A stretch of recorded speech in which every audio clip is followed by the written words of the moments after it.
Hi everybody, it's me again. I wanted to talk a little bit about ways to improve your self-esteem and your self-respect, because with the book that I wrote and with, the size that I am, I think that the biggest problem with a lot of social issues today, regardless of whether you're obese, whether you're anorexic, whether you're an addict of, a drug addict, an alcoholic, whatever the issues are, whether you're in a bad relationship, a lot of why we do what we do is because we don't respect ourselves and we don't love ourselves.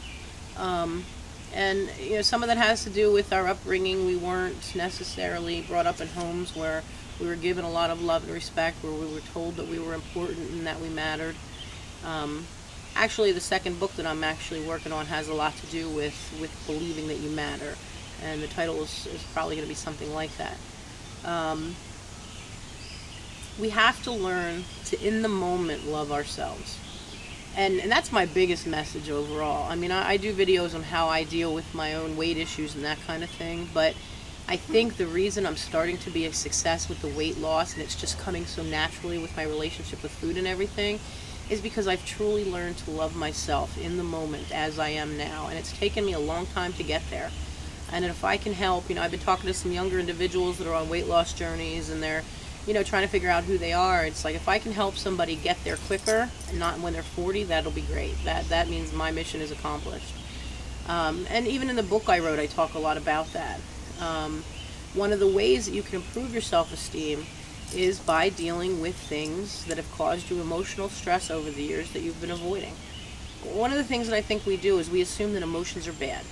We don't want to deal with our emotions. We don't want to cry. We don't want to be upset. We feel angry. We feel hurt. We feel, sad.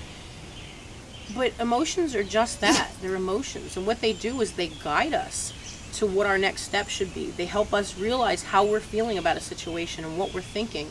And if we can actually work them out verbally with somebody that we're close to, or in our heads, or if you have a spiritual relationship and you can pray about it, emotions are just a compass. Really, it's all about how are we feeling about this situation at the time, and if it's a good feeling or a bad feeling. And I don't even like those words. I mean, feeling hurt and upset, it's just a way to say, okay, so maybe this person isn't good for me, or maybe the situation isn't something I should be doing. And it's a guide and a compass for what you should do next. And we need to really deal with the emotions that we're feeling in situations as they come, instead of trying to bury them with food. I've seen several videos lately where people were doing so well with their food plan. They were doing really good, and all of a sudden something triggered them to want to eat.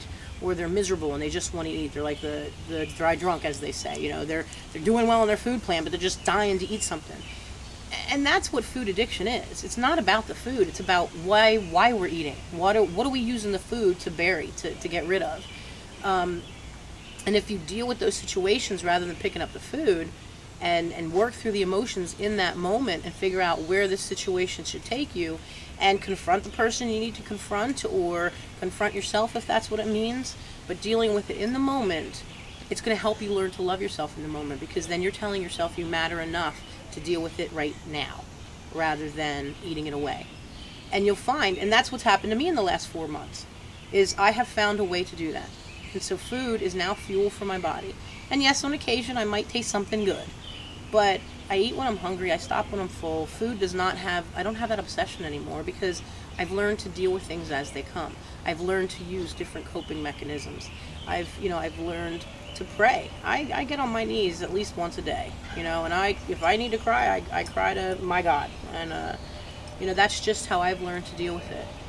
But there are some other things you can do. That's the biggest thing, is dealing with things in the moment. And if there are things from the past that trigger you to want to eat, you need to deal with those things. As hard as it might be, as difficult as long as it might take. There are people that are, in their 30s, 40s, and 50s that were abused as children and have never dealt with it.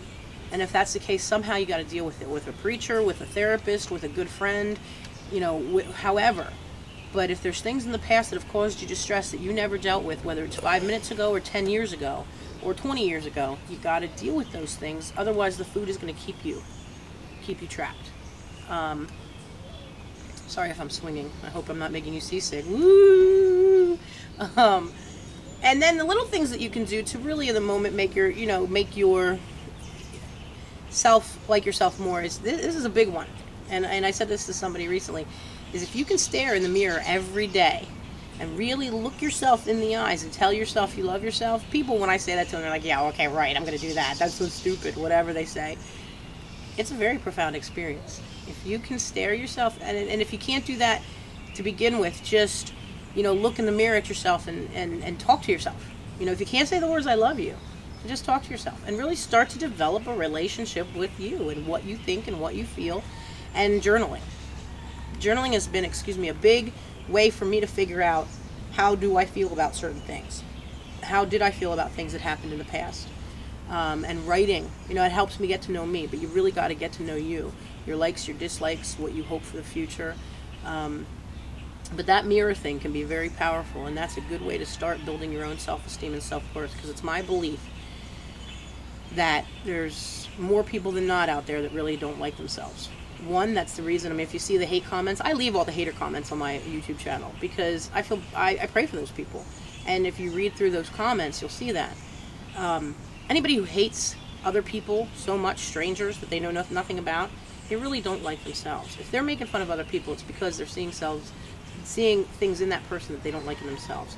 And they're trying to build themselves up by hurting others. And in my mind, I feel bad for those people. So I don't take any of it personally, because they really must dislike themselves. That's one. And I just got off my train of thought. I'm not exactly sure what my next thing was going to be. Don't you hate when that happens? I know that happens to everybody, and I had it all in my head what I wanted to say to you guys. Building your own self-esteem, the mirror thing is a big thing. I don't take what other people say to me personally. It just doesn't matter. And I don't think that they're doing anything but making themselves look bad. So you can't take what people say personally. And you have to start loving yourself in the moment as you are. That's where the long-term changes are going to come from. A lot of times people look for the quick fixes that are going to make things different. And, if I do this and I lose this much weight, or if I go get this plastic surgery done, or if I, go get this program and work on that, it's going to make me better. And then I'll be worthy of my own love. And that's not it. It's you have to love yourself now as you are with all your faults, because we all have faults, and we all have problems, and we all have issues. You got to love yourself now, and then you'll be able to make those changes because you'll feel you deserve it. And that's what I was going to say about people, making fun of each other.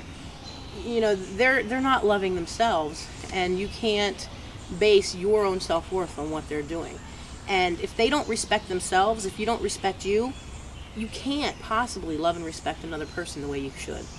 If you can't unconditionally love yourself in the moment as you are, you're not going to do that for other people. You're not going to be able to do it for your kids. You're not going to be able to do it for your family. There's going to be conditions. That word unconditional is a big deal. There's going to be conditions. And that's why this world is so screwed up. Nobody loves themselves, so they can't love anybody else. So that's my philosophy for the day. So it's something to think about. It's ways that we can improve ourselves. That way we can improve our relationships with each other, and hopefully start building each other up rather than tearing each other down. So please feel free to email me through my website, joanmlandis.com. It talks about the book that I wrote. It gives you a little bit of outline about what I'm trying to do with motivational speaking. There is a link in there that you can email me directly, or you can contact me through YouTube. I'm willing to talk, about anything. So if you have any questions for me, feel free. Thanks. Bye.